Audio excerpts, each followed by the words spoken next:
Martin Romualdez lantarang ibinunyag ng mastermind sa Chacha Movement.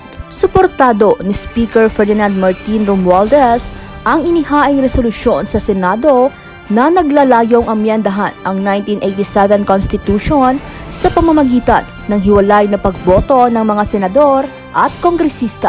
Ang resolution na tinutukoy ni Romualdez ay ang resolution of both houses na inihain ni Senate President Juan Miguel Zubiri, Senators Loren Legarda at Sani Angara nitong Lunes. Ayon kay Romualdez, handa ang Kamara na makipag-usap at makatrabaho ang iba't ibang stakeholder sa gagawing pag-amyenda sa konstitusyon at tiniyak na maririnig ang boses ng mga Pilipino at mapangalagaan ang kapakanan ng mga ito. Sabi nito mga partners, bakit desperado ang gusto magbago ng saligang batas? Ang babaguhin nilang probisyon, kung paano boboto ang Kongreso, kung ang Kongreso mismo ang magsusumite ng proposals, taong bayan, kung paano babaguhin ang saligang batas.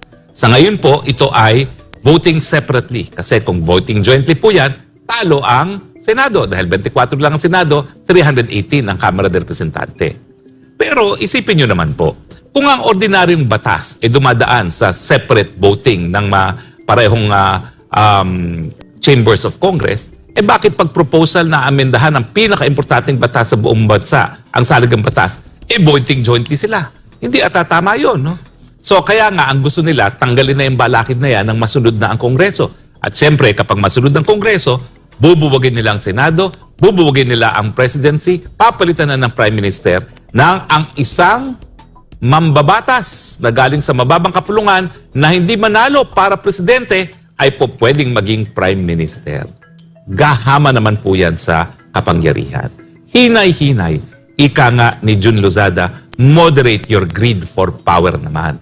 Dahil sa inyong ginagawa na linalapastangan nyo at sinasalawlan nyo ating saligang batas, ay naku po, mararamdaman ninyo ang hagupit ng taong bayan. At ngayon pa lang po, sana naman hindi kayo manhid. Nararamdaman nyo na ang galit ng taong bayan dahil ginagawa nyo mga bobo ang mga Pilipino. Attorney, bago lang sa ibang balita, sapat ba yung People's Initiative na paraan para sa pagbabago ng ating saligang batas? Pagdating lalo na sa pagbabago sa mga probisyon o ilang probisyon sa pang-ekonomiya. Binasa ko uli kasi yung desisyon ng Lambino, no?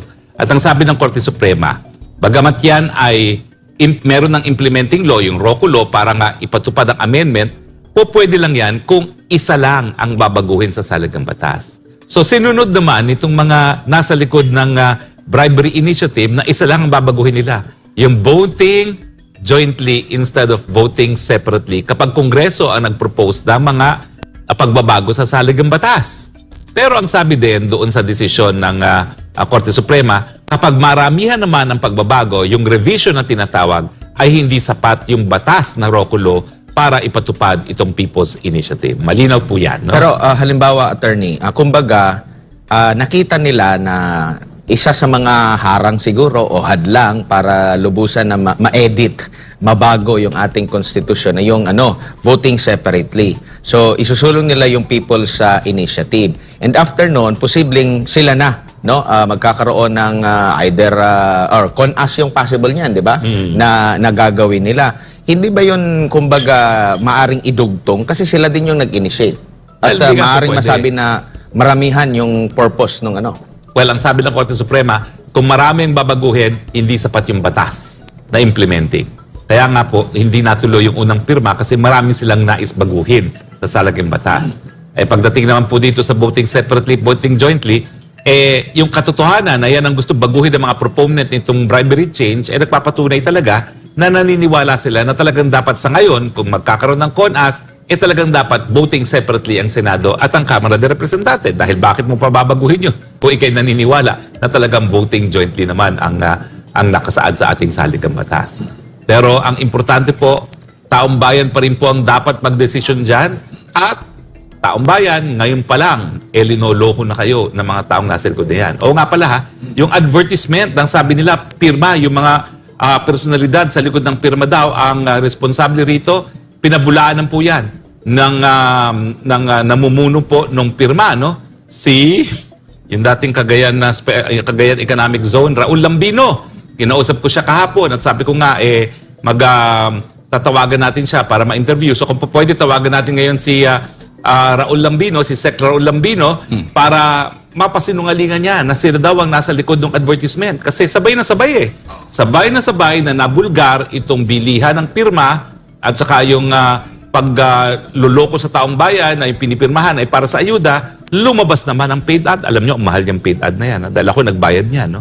Milyon-milyones talaga yan kada 30 second there, lalo na kapag prime time ang gagamitan mo na programa, no? So, hindi po barya ang ginagastos nila rito. Yung tinutukoy mo, attorney, yung EDSA Puera Charter Change EDSA Puera ad Charter campaign. Change. At saka ano ba naman yan? Bakit nyo isusulat muli ang kasaysayan? Kabahagi na po talaga ng EDSA ang pangyayari yan ng kasaysayan ng Pilipinas. Meron tayong mga leksyon na natutunan na dyan. At isa sa inaasahan natin, ang pagbabalik nga ng pamilyang Marcos sa kapangyarihan ay para po mabigyan ng mas magandang pangalan ang kanilang pamilya na sa ngayon po ay inaantabayanan ng lahat kung anong gagawin ni PBBM para nga po maibalik ang luster ng pangalang na Marcos na ninanais ng kanyang kapatid na si Senadora Amy Marcos. So, abangan po natin ang mga hakbang na gagawin ni Presidente kung paano niya gagawin yan. Pero sa ngayon po sabihin ko lang naman po, ang isang talagang pangako na nakapako sa hangin ngayon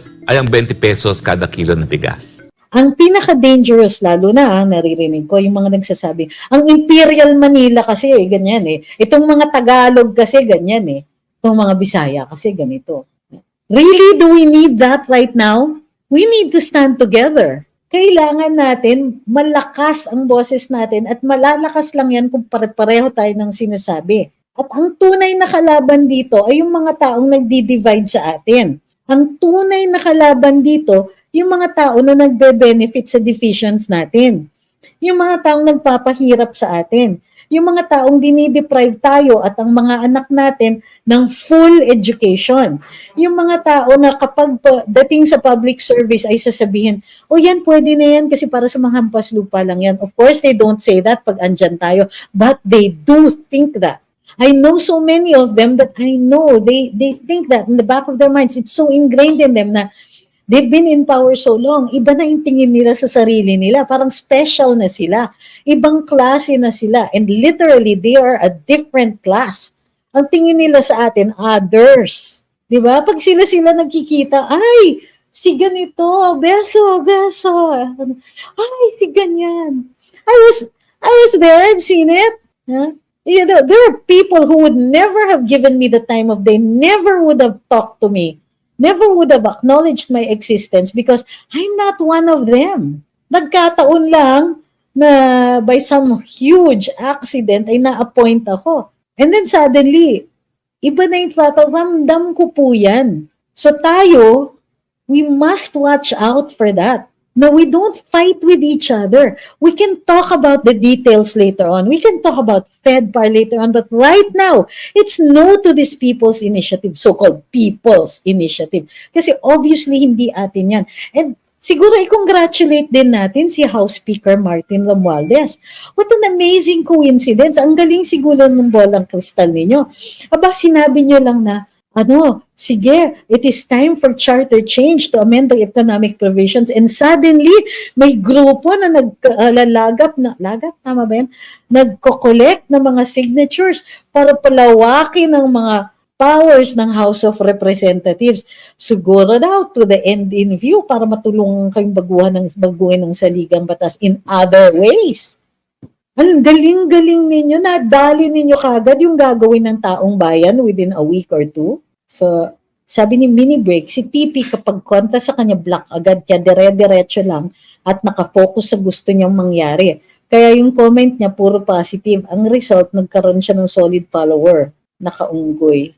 So yan, sabi ni Moraya, I agree with you, let's focus on issues and not on our political affiliation. Alam niyo sa totoo lang, maging kakampi natin sa politika o kalaban, lahat po tayo ay magbe-benefit pag critical thinking tayo at maayos tayong magsasaayos ng ating mga legal needs. Ay nako, hindi po mahalaga yung later on pwede na natin pag-usapan ng mga detalye.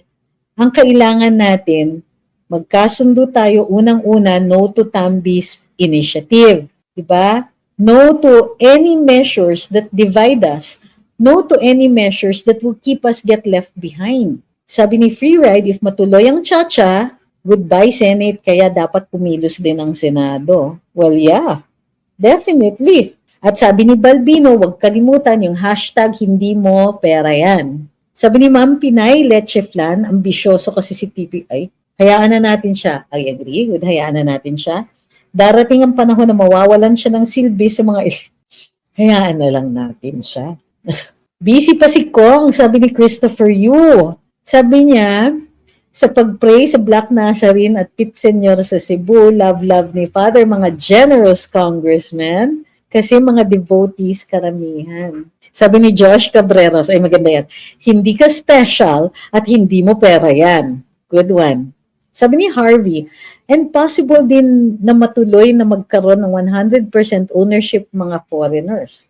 Yes. Yes, kung papabayaan natin ang mga kongresista na halos walang tutol na sila lang talaga ang makakapagpresenta ng at makakapagsulong ng charter change or pagbabago ng mga revision or amendments, di ba? Sabi ni Carolina, napansin niyo ba? Sa panahon ni Pinoy, di na makapangisda sa WPS. Panahon ni Digong, nakapangisda na. Panahon ni BBM, binobomba kaya isda ang kinumbida sa aplaya. Sa panahon ni Inday, sa kaldero na yan. Sabi ni Ma'am Chisa, Mamba, sabi nila forever ayuda daw. We don't need ayuda. We need to grow our businesses. Yes, and we need to be given opportunities to do that. Alam niyo kung bakit tayo nagka-train law 2 beses? Kasi gusto ni Pangulong Duterte, wala na yung mga special privileges ng ilang mga kumpanya dyan. Isipin mo, ang tax break nila may forever.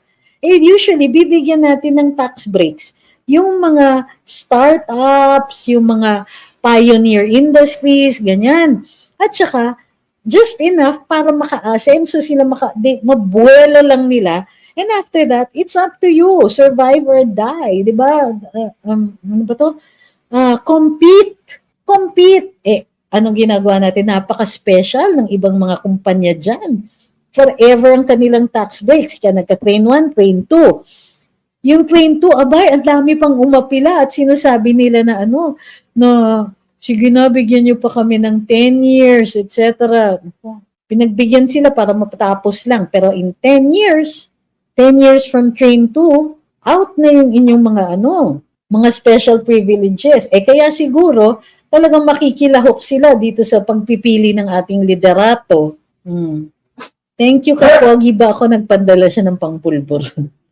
Salamat din kay Ate Liv Vlogs at saka kay Gigi Balyokanag. Salamat daw sa matalinong diskusyon. Buhay ka. Kaya din yun. Kasi hindi posible magkaroon ng matalinong diskusyon na one-sided. Sabi ni Libra, it's politicians' initiative, not people's initiative. Dion? Ronan? Sorry. Yan, isa sa dapat tingnan kahit every 5 years lang ang tax breaks para then they will stay, sabi ni Blues Life and About. So isa pa yun.